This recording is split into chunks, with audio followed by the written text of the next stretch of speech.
আমি বারবার চেষ্টা করেছি কিন্তু আর সম্ভব না, এখানেই শেষ। এই কথা বলেই বিদায় নিলেন নেইমার।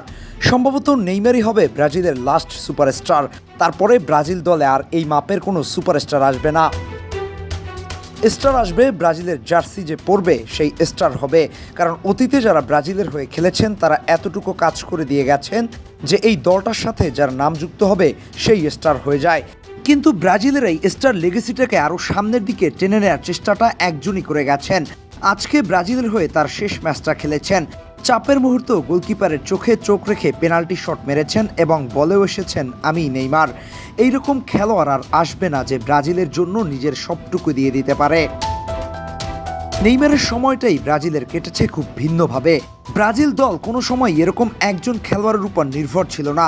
রোনালদো, রোনালদিনহো, রিভালদো, কাকা, পেলে, গারিনচা, জিকো, বেবেতা, কার্লোস, কাফু এরা সবাই যখন ব্রাজিলের হয়ে খেলেছেন তখন ব্রাজিল ছিল অন্যরকম।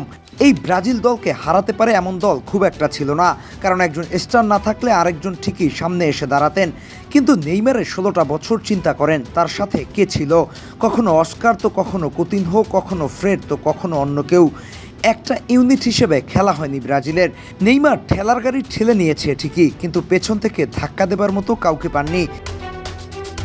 সান্তোসের ঘাড়ে বেড়ে ওঠা ফুটসাল বয় 2011 হতে এই পর্যন্ত ব্রাজিলের সম্মান কাঁধে বহন করেছে। ব্রাজিলের মতো পরাশক্তির চাহিদা, অভাব, প্রত্যাশা কিংবা অভিমানের বোঝা বইতে গিয়ে পুরো শক্তি ক্ষয় হয়েছে।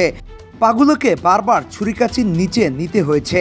ভিলো এভারেজ দল নিয়েও ব্রাজিলকে অরাধ্য অলিম্পিক এনে দিয়েছে, কনফেডারেশন কাপ দিয়েছে, ইতিহাসের সর্বোচ্চ গোলদাতা হয়েছে। সর্বোপরি ব্রাজিল তথা রাইভাল সমর্থকদেরও তার পায়ের জাদুতে ফ্যান বানাতে সক্ষম হয়েছে। এমন একটা গ্লোবাল আইকন হয়ে উঠেছে যে সারা বিশ্বজুড়ে তার ভক্ত সমর্থক। রাইভালরাও তার নামে কোনো কথা বলতে গেলে কয়েকবার ভাবে, তারপর বলে। শক্তি ক্ষয় হয়ে যাওয়া নেইমার সর্বশেষ পেনাল্টি নিয়েও দেখিয়ে গেল গোলকিপারকে কিভাবে বোকা বানাতে হয়। নেইমার যদি সেই আগের নেইমার হতো তাহলে হয়তো নেইমারকে কিভাবে আটকানো হবে সেই হেডলাইনটি মিডিয়ার কভারে স্থান পেত। আজকে যে ব্রাজিল পেনাল্টিটা মিস করলো সেটা নেয়ার কথা ছিল ভিনির, কিন্তু ভিনি সেটা নিতে পারেনি, চাপ সামলাতে পারেনি। ব্রুনো এসেছে কিন্তু সে মিস করেছে, হয়নি তার দিয়ে। সেই মাসুলটা ব্রাজিল দিয়েছে একেবারে বিদায় দিয়ে। অনেকেই হয়তো বলেছে যদি আজ নেইমার শুরু থেকে থাকতো সেই পেনাল্টিটা গোলে কনভার্ট হতো, কিংবা ভিনি এনরিককে যে পাসটা দিয়েছিল সেটা গোল হতো, তাহলে গল্পটা অন্যরকম হতো। হ্যাঁ, এখন এরকম অনেক কিছুই বলা যায়, কিন্তু যে কথা বলা যায় না তা হলো নেইমার আর ফিরবে না। এটাই নেইমারের শেষ বিশ্বকাপ ছিল। সামনের বিশ্বকাপে আর নেইমারকে দেখা যাবে না। এই মানুষটা এক দুঃখী রাজকুমার যে ফিট হয়ে মাঠে নেমেছে আর খারাপ খেলেছে, এটি আমি আমার জীবদ্দশায় দেখিনি। ধন্যবাদ নেইমার জুনিয়র। এই নেইমার যে অনেক কিছু দিল, নেইমারকে ব্রাজিল কি দিল, এই প্রশ্নটা রেখে গেলাম আপনাদের কাছে। নেইমারের জন্য মরিয়া হয়ে কি খেললো ব্রাজিল বা ব্রাজিলের খেলোয়াড়েরা?